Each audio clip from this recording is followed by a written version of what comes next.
إن الحمد لله نحمده ونستعينه ونستغفره ونعوذ بالله من شرور أنفسنا ومن سيئات أعمالنا من يهده الله فلا مضل له ومن يضلله فلا هادي له وأشهد أن لا إله إلا الله وحده لا شريك له وأشهد أن محمدا عبده ورسوله يا أيها الذين آمنوا اتقوا الله حق تقاته ولا تموتن إلا وأنتم مسلمون يا أيها الناس اتقوا ربكم الذي خلقكم من نفس واحدة وخلق منها زوجها وبث منهما رجالا كثيرا ونساء واتقوا الله الذي تساءلون به والأرحام إن الله كان عليكم رقيبا يا أيها الذين آمنوا اتقوا الله وقولوا قولا سديدا يصلح لكم أعمالكم ويغفر لكم ذنوبكم ومن يطع الله ورسوله فقد فاز فوزا عظيما أما بعد فإن خير الحديث كتاب الله وخير الهدي هدي محمد صلى الله تعالى عليه وسلم وشر الأمور محدثاتها وكل محدثة بدعة وكل بدعة ضلالة وكل ضلالة في النار من يطع الله ورسوله فقد رشد واهتدى ومن يعص الله ورسوله فقد ضل وغوى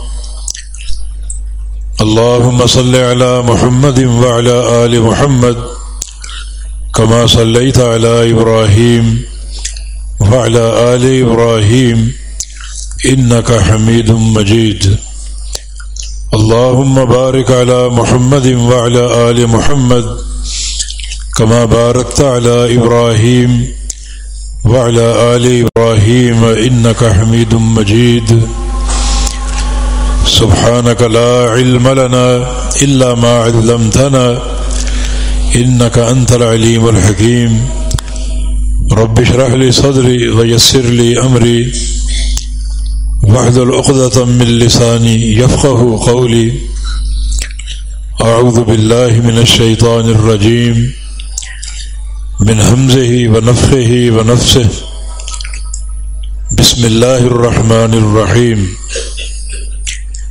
إن الله لا يخفى عليه شيء في الأرض ولا في السماء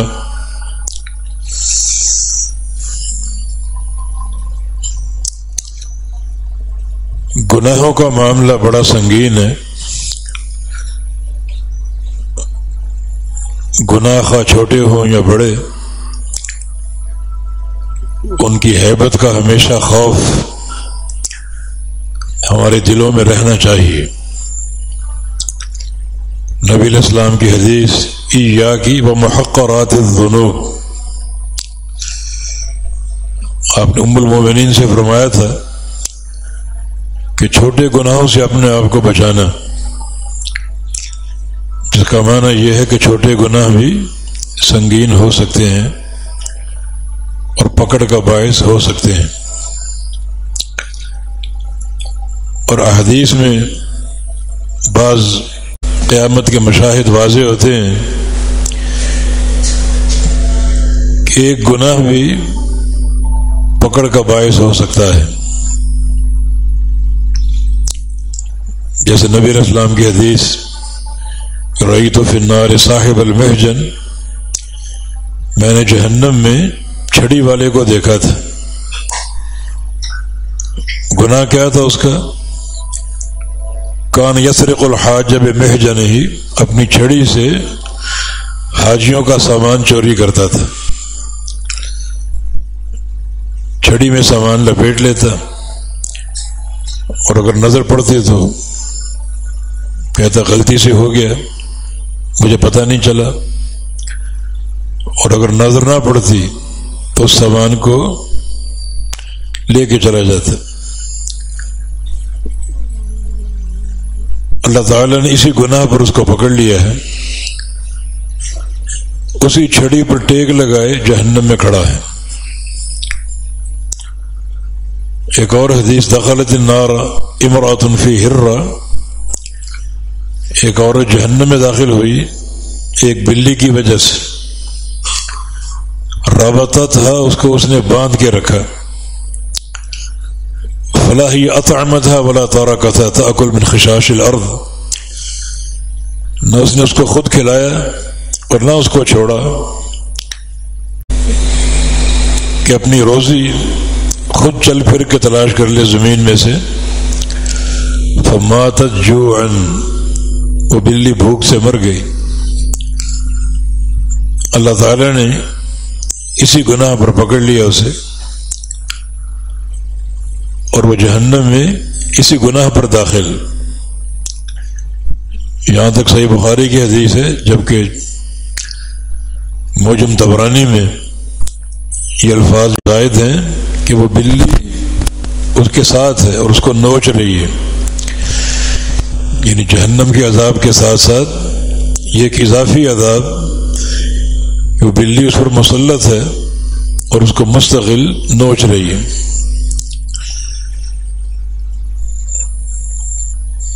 الغرض ایک گناہ بھی پکڑ کا باعث ہو سکتا ہے،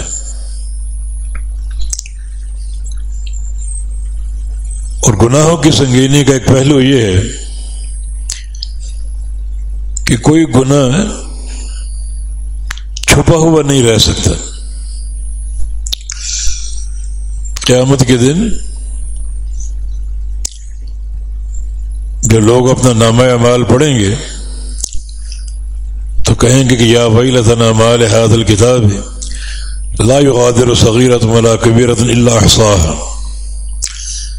کہ ہائے ہماری حسرت، یہ اعمال نامہ ایسا ہے کہ اس نے کوئی چھوٹا یا بڑا گناہ چھوڑا ہی نہیں، سب اس کے اندر موجود ہیں، جمع ہیں۔ یعنی چھوٹے سے چھوٹا گناہ جو ایک لمحے میں ہو سکتا ہے وہ بھی موجود ہے، اور بندہ حیران ہوگا کوئی گناہ نہیں چھوڑا اس نے۔ فمن يعمل مثقال ذرة خيرا يره ومن يعمل مثقال ذرة شرا يره،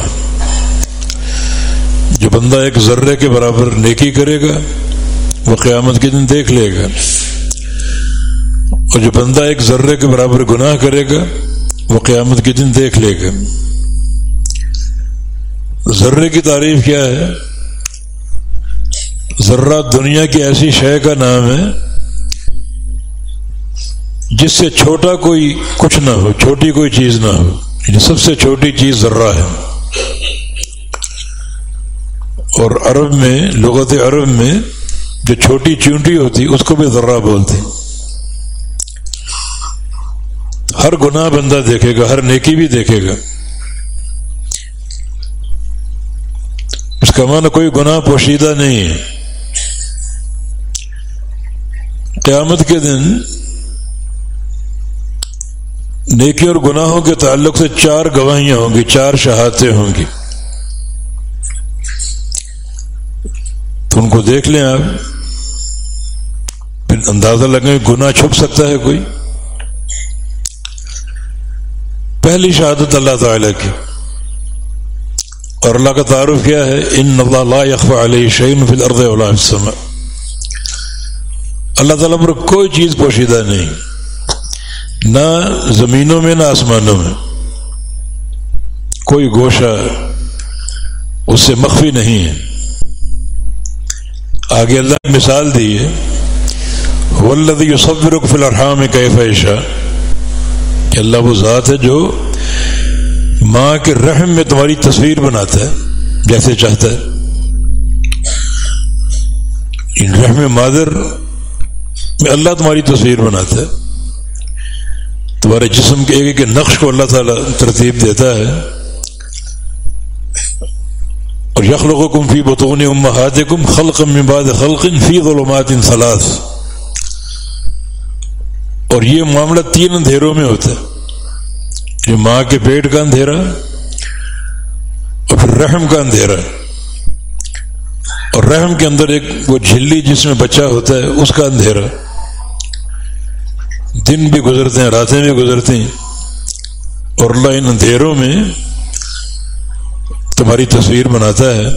ایک ایک انگلی کا پورا اور پوروں کی لائنیں، نقوش جو سب مختلف ہوتی ہیں، اللہ تعالیٰ ترتیب دیتا ہے.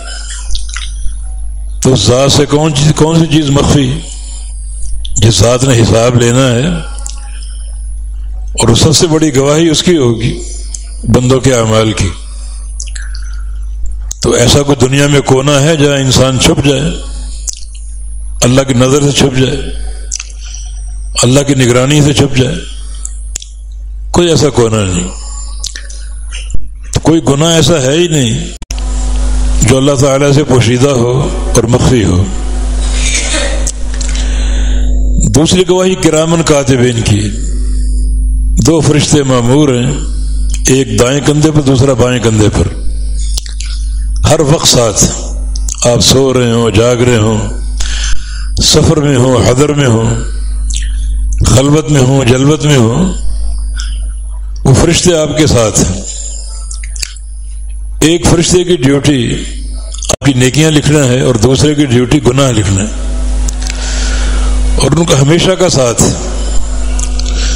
جو ہی انسان پیدا ہوتا ہے فرشتے مامور ہو جاتے ہیں، اور مرتے دم تک لکھتے ہیں. صحیفے تیار ہو رہے ہیں، اعمال نامے تیار ہو رہے ہیں، اور کوئی چیز پوشیدہ نہیں. ہاں، انسان جب مر جاتا ہے تو پھر وہ صحیفے فرشتے لپیٹ دیتے ہیں، اور لپیٹ کر انسان کے گلے میں حمائل کر دیتے ہیں. اپنی کرتوتیں اپنے ساتھ قبر میں لے کر جاؤ، اور پھر وہ قبر میں مشاہدہ کرتا ہے اپنے اعمال کا، تو اس کا انجام اس کے سامنے ہے پھر. اور مشاہدے کی ایک صورت یہ ہے کہ اگر نیک اعمال ہیں تو اللہ تعالیٰ اسے خوبصورت چہرے کی شکل دے دیتا ہے، جو قبر کی وحشت کو، تنہائی کو اور خوف کو دور کرتا ہے، اور قیامت کے قائم ہونے تک اس بندے کے ساتھ لطف و محبت سے پیش آتا ہے، اور اس کی انسیت کا سبب بنتا ہے. اور جو برے اعمال ہوتے ہیں وہ ایک بدترین خوفناک چہرے کی شکل دھار لیتے ہیں، اور جو قبر کی وحشت ہے، قبر کی ظلمت ہے، قبر کا عذاب ہے، اس پر اور اضافے کا سبب بنتے ہیں، اور یہ وحشت قیامت تک اس بدترین چہرے کی صورت میں قائم رہتی. تو کرامن کاتبین سے بھی کوئی چیز پوشیدہ نہیں.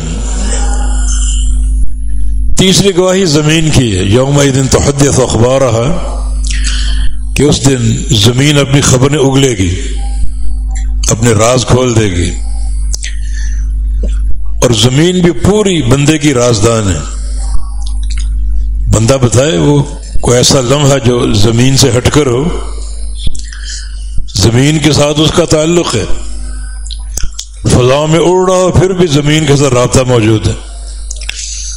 تو زمین ایک ایک عمل کی نگران ہے، ایک ایک راز کھول دے گی کہ اس بندے نے مجھ پر کھڑا ہو کر کیا کچھ کیا.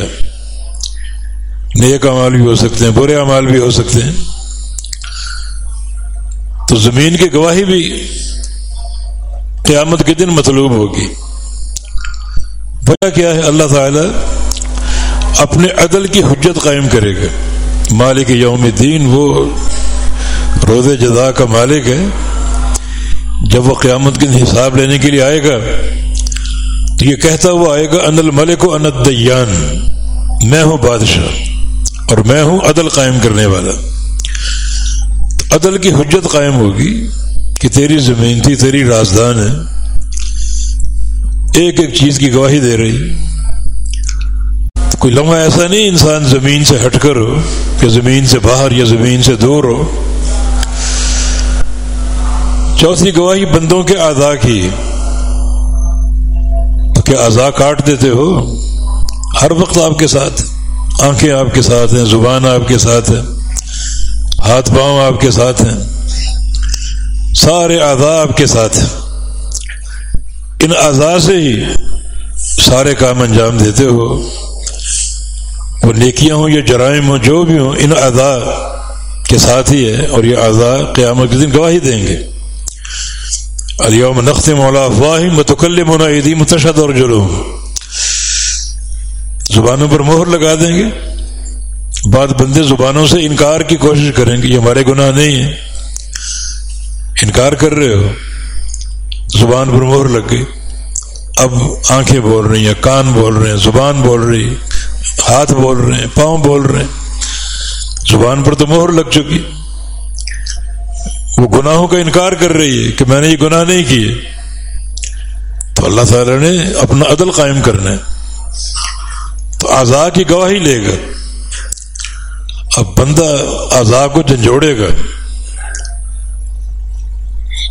کہ میں تمہارا دفاع کر رہا تھا کہ تم جلو نہ جہنم میں، الٹا تم نے گواہی دے دی، تم بول کیسے رہے ہو؟ وہ کہیں گے انطقنا اللہ، ہمیں اللہ بلا رہے ہیں، جس کو چاہے بلا لے، وہ اللہ جس میں چاہے قوت گویائی پیدا کر دے۔ تو یہ ساری قیامت کی گواہیاں ہیں، بندہ کسی گواہی سے ایک لمحے کے لیے اوجھل ہو سکتا ہے؟ تو پھر گناہوں کا ارتکاب کتنا خوفناک ہے۔ کوئی گناہ پوشیدہ نہیں اور نہ کوئی نیکی پوشیدہ ہے۔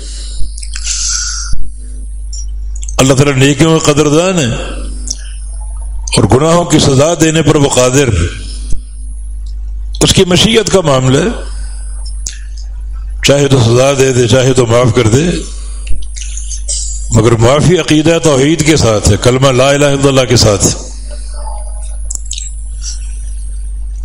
پھر گناہوں کی ایک سنگینی یہ بھی ہے کہ بعض گناہ ایسے ہیں کہ اللہ تعالیٰ دنیا میں ان گناہوں پر پکڑتا ہے، یہ قاعدہ کلیہ سمجھ لو۔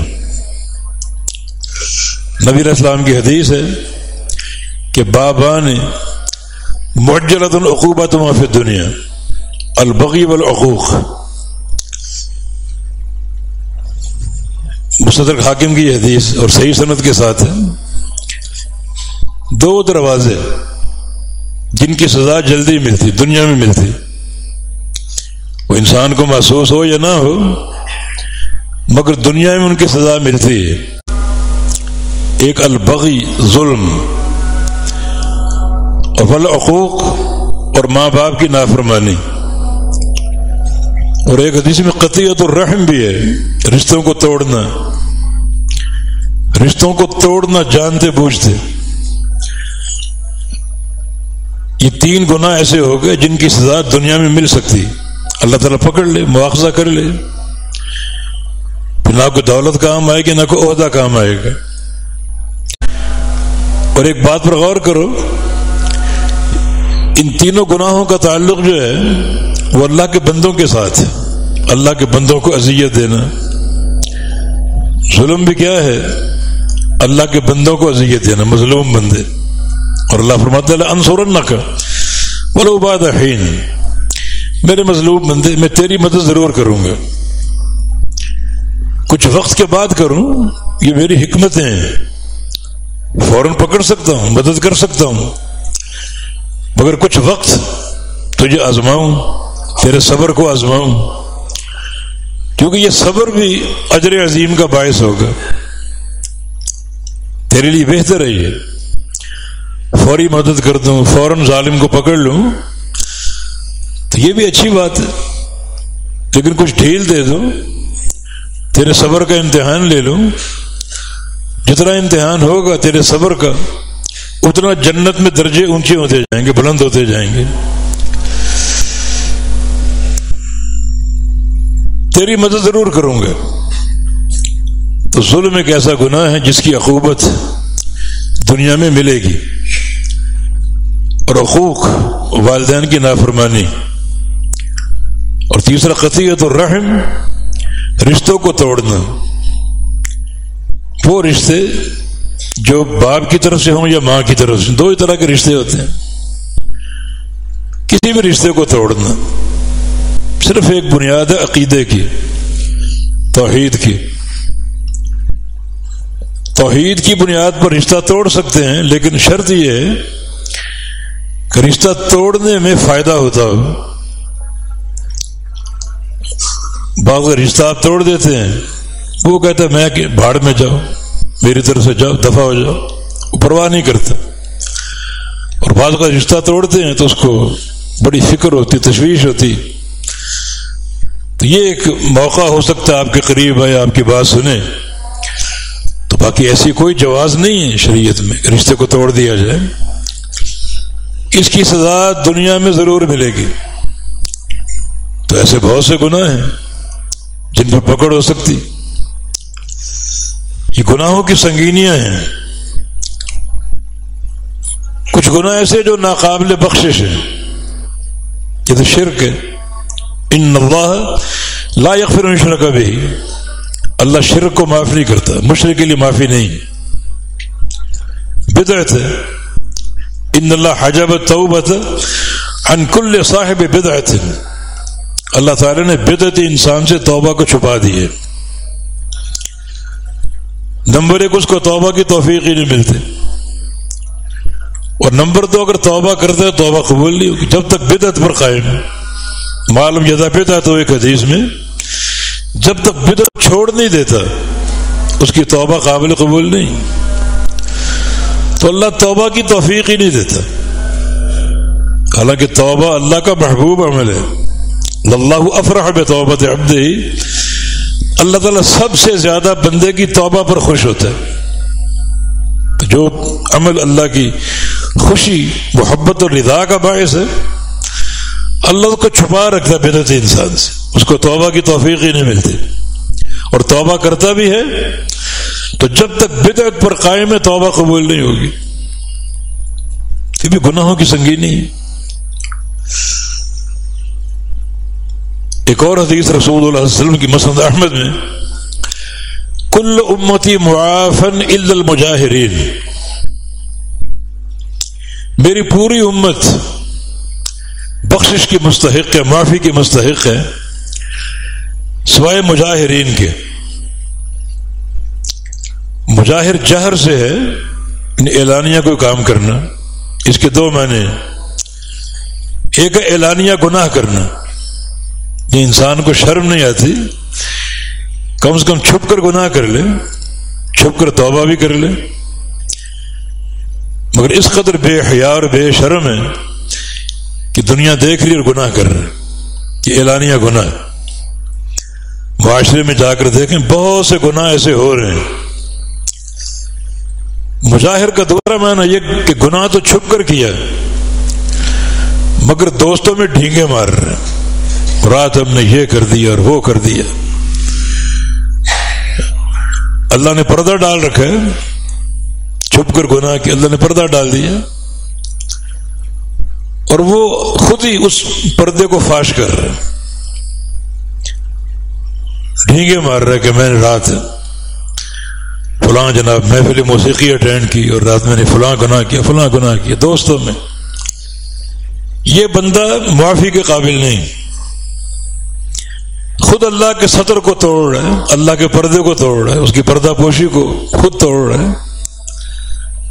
حالانکہ اللہ کی نعمت ہے کہ اللہ نے اس کو رسوا نہیں کیا، راز اس کا راز میں رکھا، فاش نہیں کیا، خود ہی فاش کرنے پر تلا ہوا ہے۔ یہ مجاہر، یہ بندہ بخشش کے قابل نہیں۔ اسی طرح گناہ اور بھی ہے۔ اس بندے کا گناہ جو لوگوں میں پارسا بن کر دکھائی دیتا ہے، بڑا متقی، تقوی کا لبادہ، مگر تنہائی میں چن چن کر گناہ کرتا ہے۔ یہ گناہ سنگین اس لیے کہ یہ بندہ جو لوگوں کے سامنے جا رہا ہے اچھے روپ کے ساتھ جا رہا ہے، پارسائی کے ساتھ، تقوی کے ساتھ، اور وہ اللہ جو خالق اور مالک ہے اور مالک یوم الدین ہے، جب کوئی نہیں دیکھ رہا، صرف اللہ دیکھ رہا ہے، تو اسی کی حدوں کو پامال کرتا ہے، چن چن کر گناہ کرتا ہے۔ فرمایا کہ ایسے لوگ جو لوگوں کے سامنے نیکیاں کر رہے تھے وہ تہامہ پہاڑی سلسلے کے برابر کیوں نہ ہو. تہامہ پہاڑی سلسلہ، آپ جیسے کشمیر چلے جائیں، کہیں کھڑے ہو جائیں، چاروں طرف پہاڑ ہیں، چوٹیاں نظر آئیں گی آپ کو، ایک چوٹی پھر دوسری، اس سے بھی اونچی، پھر اس سے بھی اونچی، چوٹیوں میں گھرا ہوا. یہ بندہ بھی قیامت کی دن آئے گا اپنے اعمال کی چوٹیوں میں گھرا ہوگا، اور اللہ رب العزت ان سارے پہاڑوں کو، پہاڑ جیسے اعمال کو ذرے بنا کر بکھیر دے گا. یجعلها هباء منثورا، ذرے بنا کر، ذرے جیسے کرنیں اب کمرے میں داخل ہوتی ہیں سورج کی، اس میں ہلکے ہلکے ذرے متحرک ہوتے ہیں، اس طرح وہ عمل ہو جائیں گے. پہاڑ جیسے عمل اس طرح کے ذرے بن کر بکھر جائیں گے اور کوئی نیکی کام نہ آئے گی. یہ سب گناہوں کی سنگینیاں ہیں. انسان کوئی صورت ہے ایسی کہ اس سنگینی سے باہر نکل سکے؟ اس لیے گناہوں کا معاملہ بڑا سنگین ہے، بڑا ہی ہولناک اور بڑا کربناک ہے.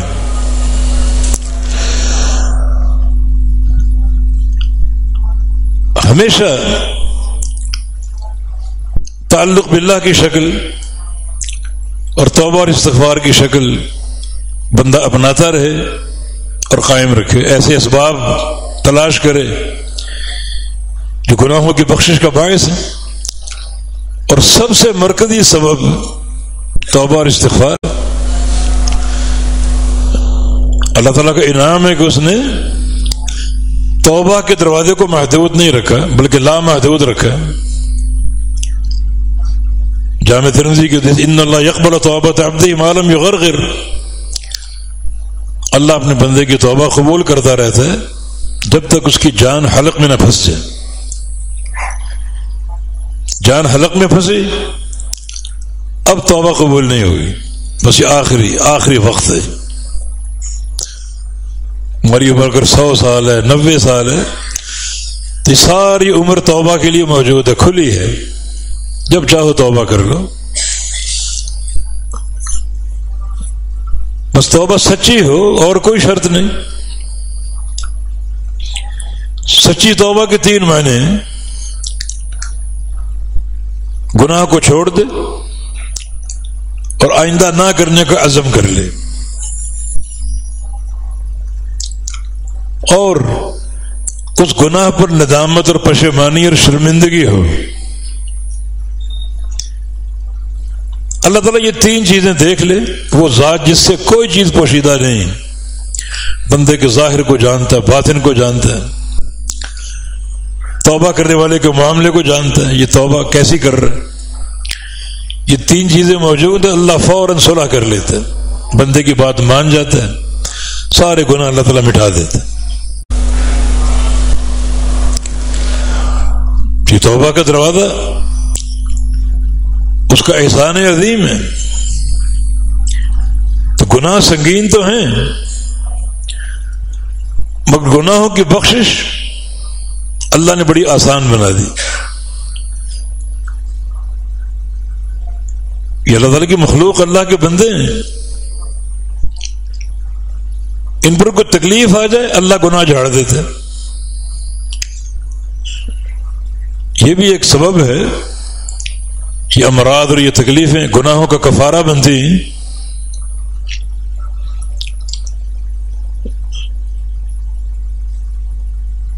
اللہ رب العزت نے اس طرح بہت سے اسباب رکھے ہیں. ایک سبب پر بات کرتے ہیں ابھی، اور وہ ہے توحید کا عقیدہ، لا الہ الا اللہ. سب سے قوی سبب ہے یہ گناہوں کی بخشش کا، سب سے قوی سبب. صحیح مسلم کی حدیث ہے، یجیء الناس من المسلمین یوم القیامہ بذنوب امثال الجبال.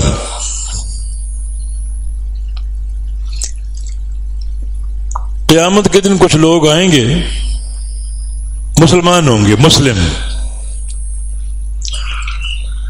اور مسلم میں پہلی کڑی جو ہے وہ لا الہ الا اللہ ہے. اسلام 5 چیزوں کا نام ہے. شہادت ان لا الہ الا اللہ وان محمد رسول اللہ، یہ گواہی، اللہ کی توحید کی گواہی اور نبی علیہ السلام کی رسالت کی گواہی. اور پھر نماز ہے، زکوٰۃ ہے، روزہ اور حج ہے، تب بندہ مسلم بنتا ہے. تو کچھ مسلم لوگ قیامت کے دن آئیں گے بذنوب، گناہ لے کر، امثال الجبال، پہاڑوں کے برابر. فیغفرہ اللہ لہم، اللہ وہ گناہ معاف کر دے گا ان کی سچی توحید کی وجہ سے، اس عقیدے کی برکت سے گناہ معاف کر دے گا. وَيَضَعُ عَلَى الْيَهُودِ وَالنَّصَارَى، اور اللہ وہ گناہ یہودیوں اور عیسائیوں پر ڈال دے گا، اپنے مسلمان بندوں سے اٹھا لے گا اور یہودیوں اور عیسائیوں پر وہ گناہ ڈال دے گا. یہاں تھوڑا سا اشکال ہے. قاعدہ تو یہ ہے کہ لا تزر وازرۃ وزر اخری، کہ قیامت کے دن کوئی بندہ کسی دوسرے کا بوجھ نہیں اٹھائے گا، ہر بندہ اپنا بوجھ اٹھائے گا. زید کے گناہ بکر نہیں اٹھائے گا، بکر کے گناہ زید نہیں اٹھائے گا، اپنا بوجھ لے کر آئے گا. پہلا جواب تو یہ ہے اگر کوئی سبب بن جائے تو یہ ممکن ہے. جیسے حقوق العباد، حق تلفی کی، کسی بندے کی، ظلم کیا، کسی کو ناحق مار دیا، کسی کے پیسے دبا لیے، کسی کی غیبت کر دی. اللہ تعالیٰ قیامت کے دن ان دونوں کو جمع کرے گا، ظالم کو اور مظلوم کو. ذالک یوم الجمع، یہ قیامت کا دن جمع کا دن ہے. اس کا ایک معنی یہ بھی ہے کہ اللہ ظالم کو اور مظلوم کو جمع کرے گا اور پھر قصاص قائم کرے گا نیکیوں اور گناہوں کے ساتھ. قیامت کا قصاص، قیامت کی کرنسی اعمال ہیں، روپیہ پیسہ نہیں ہے، نیکیاں اور گناہ ہیں. اللہ ظالم کی نیکیاں مظلوم کو دے گا اور مظلوم کے گناہ ظالم کو دے گا. اب ایک سبب بن گیا نا، یعنی ظالم کی نیکیاں مظلوم کو مل گئیں اور مظلوم کے گناہ ظالم کو مل گئے. تو ایک شکل بن گئی دوسرے کے گناہ اٹھانے کی، کہ ظالم اٹھائے گا گناہ مظلوم کے، کوئی سبب بن جائے. اور یہ قوت توحید بھی ایک سبب ہے. اللہ تعالیٰ موحد انسان کے گناہ کیا کرے گا، ان کا یہودیوں عیسائیوں پر ڈال دے گا.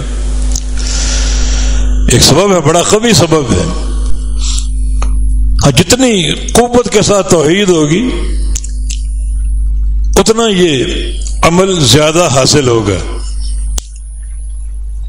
چنانچہ مسلم بندے، اللہ کی توحید کو ماننے والے، نبی کی رسالت کو ماننے والا، نمازی ہیں، روزے دار ہیں، زکوٰۃ ادا کرتے ہیں، حج کرنے والے، قیامت کے دن آئیں گے گناہ لے کر پہاڑوں کے برابر، ان کا حجم پہاڑوں جیسا ہوگا. اللہ ان سے معاف کر دے گا اور وہ گناہ یہود و نصارہ پر ڈال دے گا. ایک اور حدیث ہے جو اس معنی کو اور واضح کرتی. اللہ تعالیٰ قیامت کے دن ہر مسلمان کو ایک یہودی یا ایک عیسائی دے گا اور فرمائے کہ ھذا فکاکک من النار، یہ تیرا فدیہ ہے جہنم کے بدلے،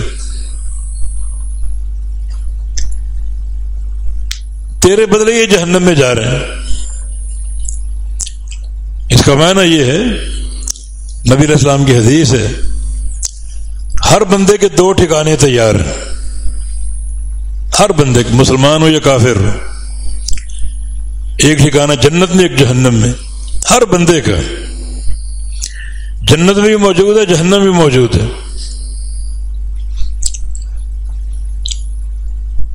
اب ایک بندہ اگر موحد ہے، اعمال صالحہ کرنے والا،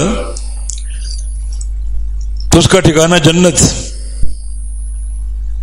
قرآن میں ایک مقام پر اورثتموہا کے الفاظ ہیں، جنت کی وراثت دی گئی. وراثت کا معنی یہ ہے کہ جو ٹھکانہ کافر کا جنت میں تھا تم اس کے وارث، اپنا ٹھکانہ بھی اور کافر کے ٹھکانے کو بھی تم اس کے وارث. اور جو ٹھکانہ تمہارا جہنم میں تھا کافر اس کا وارث. یہ معنی کہ اعمال ان کے سر پہ ڈال دیے جائیں گے اس بنا پر کہ وہ یہودی یا عیسائی مسلمان کے جنت کے ٹھکانے کا وارث ہو گئے. یہ توحید کی برکت ہے کہ ایک مومن کو، موحد کو اپنا ٹھکانہ بھی مل گیا اور کافر کے ٹھکانے کی وراثت بھی مل گئی. جبکہ کافر دوہرے عذاب کا مستحق بن گیا. اپنا ٹھکانہ تو ہے ہی ہے، جو مسلمان کا ٹھکانہ تھا وہ بھی اس کو مل جائے گا. تو اصل قوت عقیدہ توحید کی ہے، اصل قوت. اس کا ایک معنی یہ بھی کیا گیا ہے کہ توحید اتنی عظیم و شان نعمت ہے کہ اللہ تعالیٰ اپنے فضل سے موحد انسان کو بے تحاشا اجر دیتے، بڑا اجر دیتے. اتنی بڑی نعمت ہے کہ اس کا فضل ہے، اس اجر کی حد نہیں ہے کوئی. اعمال کی جو ایک نیکیوں کی جو ایک ثواب وہ محدود ہے، مگر توحید کا اجر محدود نہیں ہے. اللہ اپنے فضل سے بے تحاشا اجر دے گا، بے تحاشا. اس کے مقابلے میں شرک جو ہے بہت بڑی غلاظت اور نحوست ہے، تو اس کی سزا بھی لامحدود ہے. ایک مشرک اور یہودی عیسائی خاص طور پہ اس لامحدود سزا کے مستحق بنیں گے. جیسے توحید کا اجر لامحدود ہے اور اللہ خوب نوازے گا، بلکہ ایک کلمہ توحید بے شمار گناہوں کا صفایا کر دیتا ہے. قیامت کے دن واقعات موجود ہیں. لا يدخل مع اسم اللہ شیء، اللہ کے نام کے مقابلے میں کوئی چیز بھاری ہو ہی نہیں سکتی. بڑے سے بڑا گناہ کر لو، ندامت آ گئی، توبہ کر لی، تو تمہاری توحید جو ہے، جو اللہ کا نام تم لے رہے ہو، اس نام کی عظمت تمہارے دل میں ہے اور توحید پر پوری طرح کاربند ہو، اس کے مقابلے میں کوئی چیز بھاری اور بڑی نہیں ہے، نہ اللہ کے لیے کوئی مشکل ہے. تو بے تحاشا فضل ہے یہ. تو اللہ ایک مومن بندے کو، موحد بندے کو بہت دیتا ہے، اپنے فضل سے نوازتا ہے جس کی حدود ہی نہیں ہے کوئی. پر اس فضل کا تقاضا کیا ہے کہ اس کے گناہ جھاڑ دیے جائیں. اس کے مقابلے میں یہودی یا عیسائی مشرک جس طرح توحید کا اجر لامحدود ہے، اس طرح شرک کی جو نحوست ہے اور اس کا بوجھ اور اس کا ایک وبال وہ بھی لامحدود. اتنا زیادہ ہے کہ گویا مسلمانوں کے گناہ یہود و نصارہ کے سر پہ ڈال دیے گئے، اور جو ان کا ٹھکانہ جنت میں تیار تھا اس ٹھکانے کی وراثت مسلمانوں کو، موحدین کو حاصل ہو گئی. تو یقیناً یہ عقیدہ توحید ایک بڑی قوت والا عقیدہ اور انتہائی افضل، انتہائی اعلیٰ اور انتہائی ایک اہم شے جو قیامت کے دن ایک اجر عظیم کی صورت میں بندوں کو حاصل ہوگی. الغرض بات یہاں سے چلی کہ گناہوں کی سنگینی، کبھی اس نقطے کو فراموش نہ کرو. کئی حوالوں سے وہ سنگینی ہم نے عرض کی، اور سب سے بڑی بات یہ کہ بندہ کسی صورت میں چھپ نہیں سکتا. جو گواہیاں قیامت کے دن کھڑی ہوں گی، اللہ سب سے بڑا گواہ، کوئی چیز اس سے پوشیدہ نہیں، کوئی چیز. اعضاء کی گواہی ہے، اعضاء ہمیشہ آپ کے ساتھ گواہی دیں گے۔ پھر یہ ملائکہ جو کرامن کاتبین اعمال لکھ رہے ہیں ہمیشہ آپ کے ساتھ، اور قیامت کے لیے دو ملائکہ ان کی ڈیوٹی تبدیل ہو جائے گی۔ وجاءت کل نفس معها سائق و شہید، ہر بندہ آئے گا اور ہر بندے پر یہ دو فرشتے مقرر ہوں گے، ایک سائق بن جائے گا، ایک شہید بن جائے گا۔ شہید کا کام کیا ہے؟ گواہی دیتا ہوا آ رہا ہے، یہ بندہ جو جا رہا ہے حساب کتاب کے لیے، اس کے یہ اعمال، اس کے یہ اعمال، اس کے یہ اعمال۔ اگر اعمال صالحہ ہیں تو سارے معاشر والے اس کی تعریف کریں گے، اور اگر اعمال سیئہ تو پوری دنیا سنے گی، بڑی بدنامی ہوگی۔ دنیا میں جو بھرم تھے وہ ٹوٹ جائیں گے، کوئی بھرم تھا وہ ٹوٹ جائے گا، دنیا دیکھے کہ یہ بڑا بد اعمال تھا، بڑا بد کردار تھا۔ اور دوسرا سائق فرشتہ، اس کو ہانکنے والا، کہاں بھاگ کے جاؤ گے؟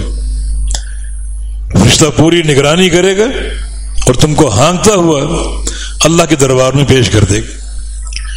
اب اس میں کتنا وقت لگے وہ اللہ بہتر جانتا ہے۔ میدان معاشر بہت بڑا ہے، کہاں سے اس کو لیا جائے گا، کتنا اس کو ہانکا جائے گا، اور کتنی گواہی اس کے اعمال کی فرشتے دیں گے وہ اللہ بہتر جانتا ہے، وہ اعمال اچھے ہوں یا برے ہوں۔ یہ مسئلے کی سنگینی ہے بہت بڑی۔ ملائکہ ہمیشہ ہر چیز کے شاہد ہیں، وہ ہر چیز کے گواہ ہیں وہ۔ تو اللہ تعالیٰ ہمارے دلوں میں گناہوں کا خوف ڈال دے اور ایسا تقویٰ عطا فرما دے، ایسا خوف اپنا عطا فرما دے کہ وہ خوف ہمارے اور گناہوں کے بیچ میں حائل ہو جائے، ایک اونچی دیوار بن جائے جس کو پھلانگنا ممکن ہی نہ ہو۔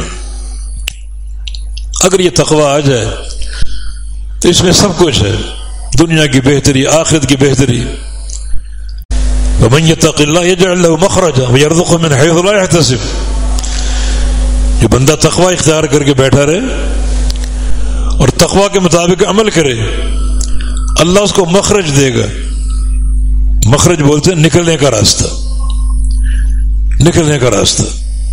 کبھی آپ نے سفر کیا ہو عرب علاقوں میں، مخرج کا بورڈ لگا ہوتا ہے، ایک شارع عام پر چل رہے ہیں، کوئی بڑی سڑک ہے، رنگ روڈ ہے، تو مخرج یہ نکلنے کا راستہ، فلاں علاقے کی طرف، فلاں علاقے کی طرف، یہ مخرج اللہ نکلنے کا راستہ دیتا ہے۔ کوئی مشکل ہو، کوئی تنگی ہو، اسے راستہ مل جائے گا، اور ایسے مقام سے روزی دے گا کہ بندے کے وہم و گمان بھی نہ ہو۔ یہ دنیا کی مضبوطی ہے اس تقویٰ کی برکت سے۔ اجعل له من امر یسرا، اللہ اس کے سارے کام آسان کر دے گا، کوئی مشکل باقی نہیں رہے گی، ہر کام آسان، ہر عمل آسان، ہر کوشش آسان۔ اور وَلِمَنْ خَافَ مَقَامَ رَبِّهِ جَنَّتَانِ، قیامت کا اجر، اللہ کا خوف آ جائے، تقویٰ آ جائے، سمجھو دو باغ آپ کے تیار ہیں، عالی شان باغ، وَمِن دُونِهِمَا جَنَّتَانِ، آگے اور بھی دو باغ اور بھی لے لو، 4 باغ تیار ہیں آپ کے، اس تقویٰ کی برکت سے، اللہ کے خوف کی برکت سے۔ اور تقویٰ کا پہلا معنی یہی ہے کہ بندے کے دل میں گناہ کی ہیبت قائم ہو جائے، گناہ کی خطورت قائم ہو جائے، اور جو ایک گناہ کی ایک عظمت ہے، ایک بڑا اس کا وبال ہے، دل میں رچ بس جائے، چھوٹا گناہ یا بڑا گناہ، کیونکہ نصیحت آپ کی یہی ہے، تربیت آپ کی یہی ہے کہ یا کہ وہ محقرات الذنوب، چھوٹے گناہوں سے بھی بچو۔ یہ نہیں کہ بندہ چھوٹے گناہ پر بے دریغ ہو جائے، اگر چھوٹے گناہ پر بے دریغ ہو جاتا ہے تو اس کا بڑا ایک گمبھیر ایک معنی ہے، خطرناک معنی ہے کہ چھوٹے گناہ کی ہیبت اس کے دل سے نکل گئی۔ پھر بعض اوقات جب ہیبت نکل جاتی ہے تو انسان چھوٹے گناہ کو حلال سمجھ بیٹھتے، اس میں کوئی حرج نہیں، پھر وہ شروع ہو جاتا کرنا مستقل۔ اور گناہ کرنے سے زیادہ گناہ کو حلال سمجھنے کا بوجھ ہے، گناہ کرنے کا بوجھ اس کے مقابلے میں ہلکا ہے، اس کو بولتے ہیں استحلال معصیت، کسی گناہ کو انسان اتنا ہلکا سمجھے کہ آہستہ آہستہ شیطان کے وسوسوں پر اس گناہ کو حلال ہی سمجھ لے. اب اس کی نہ ہیبت رہی، نہ خطورت رہی، نہ اس کے وبال کا تصور رہا، کوئی یہ کام میرے لیے حلال ہو گیا. تو یہ چیز مواخذے اور پکڑ کا باعث ہوگی. کوئی آپ نے اپنے طور پہ شریعت کو بدل دیا. جس چیز کو شریعت نے گناہ کا، اس کو آپ نے نیکی بنا لیا، بلکہ اس کو آپ نے جائز بنا لیا، اس کو حلال کر لیا اپنے لیے. یہ چیز اور وبال کا باعث ہے. تو گناہ ہر لحاظ سے خوفناک ہے، ہر لحاظ سے. چھوٹے گناہوں پر مواخذے کی مثالیں موجود ہیں. مر رسول صلی اللہ علیہ وسلم بقبرین، صحیح بخاری کے حدیث، دو قبروں کے پاس سے گزرے، فرمایا انما یعذبان وما یعذبان فی کبیر، ان دونوں قبروں میں عذاب ہو رہا ہے. یہ قبریں جاہلیت کے دور کی نہیں تھیں. ایک حدیث میں قبرین جدیدین کے الفاظ ہیں، وہ دو نئی قبریں تھیں. اور ایک حدیث میں پوچھا آپ نے من دفنتم اليوم ہاہنا، آج تم نے یہاں کس کو دفن کیا؟ آج کی قبر ہے کوئی؟ دونوں میں عذاب ہے. عذاب کا سبب کیا ہے؟ اما احدہما فکان یمشی بالنمیمہ، ایک بندہ چغل خور تھا. یہ چغلی بھی اذیت ہے لوگوں کی، اللہ کی خلق کی اذیت ہے، اللہ کی مخلوق کو اذیت دیتا تھا.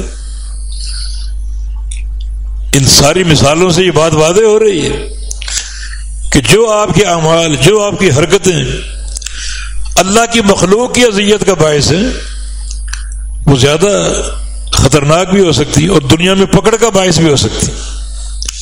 جیسے قطیعۃ الرحم، رشتہ کاٹنا، والدین کی نافرمانی، ظلم، ان سارے گناہوں کا تعلق اللہ کی مخلوق سے.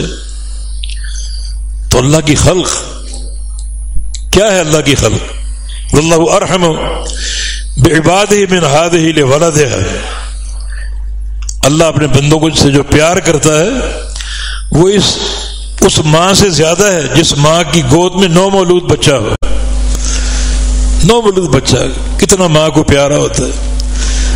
اللہ کو اس سے زیادہ پیار ہے.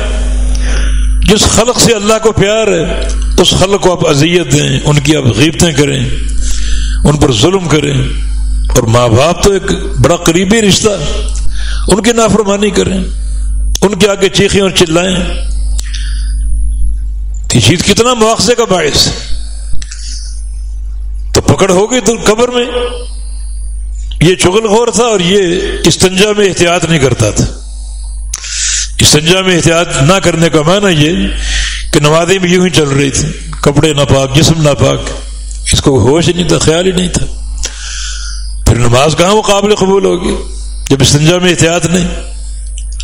الذین هم عن صلاتهم ساہون، نمازوں سے لوگ غافل ہیں. غفلت کا ایک معنی یہ بھی ہے کہ کپڑوں کی ہوش نہیں، جسم کی ہوش نہیں، کپڑوں پر ناپاکی، جسم پر ناپاکی، کوئی اس کی پرواہ نہیں اور نمازیں چل رہی.